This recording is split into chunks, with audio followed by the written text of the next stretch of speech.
Hi అండి, అందరికీ నమస్తే. Welcome back to our channel.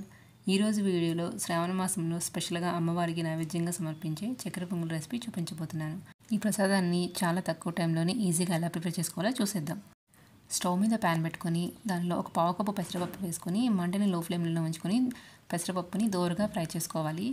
పెసరపప్పు ఇలా కొంచెం ఫ్రై అయిన తర్వాత దీనిలోనే ఒక ముప్పావు కప్పు రైస్ని కూడా వేసుకొని ఒక 2 మినిట్స్ ఫ్రై చేసుకొని స్టవ్ ఆఫ్ చేసుకోవాలి. ఈ ప్రసాదంలో పెసరపప్పుని బాగా వేయించుకుంటే మంచి టేస్ట్ వస్తుంది.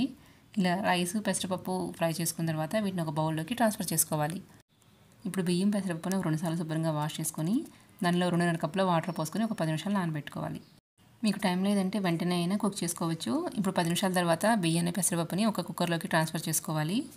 బియ్యము పెసరపప్పు కలిపి ఒక కప్ అయ్యాయి కాబట్టి ఒక కప్పుకి 2.5 కప్పుల వాటర్ పోసుకోవాలి.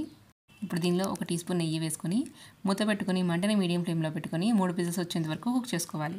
చూడండి, రైస్ ఇక్కడ మనకి పర్ఫెక్ట్గా కుక్ అయిపోయింది. ఇప్పుడు దీన్ని పక్కన పెట్టుకొని స్టవ్ మీద ప్యాన్ పెట్టుకొని దానిలో 2 టేబుల్ స్పూన్ల నెయ్యి వేసుకోవాలి. నెయ్యి వేడిన తర్వాత దీనిలో ఒక 15 నుంచి 20 జీడిపప్పు వేసుకొని దోరగా ఫ్రై చేసుకోవాలి.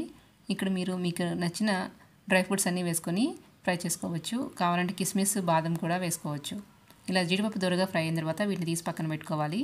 నెక్స్ట్ దీనిలోని ఒక 2 టేబుల్ స్పూన్ల ఎండు కొబ్బరిని ఇలా సన్నగా ముక్కలుగా కట్ చేసుకొని వేసుకోవాలి. చక్కెర పొంగల్లో తప్పకుండా ఎండు కొబ్బరి ముక్కలు వేసుకుంటారండి. ఇవి తినేటప్పుడు మధ్య మధ్యలో తగులుతూ చాలా రుచిగా ఉంటాయి.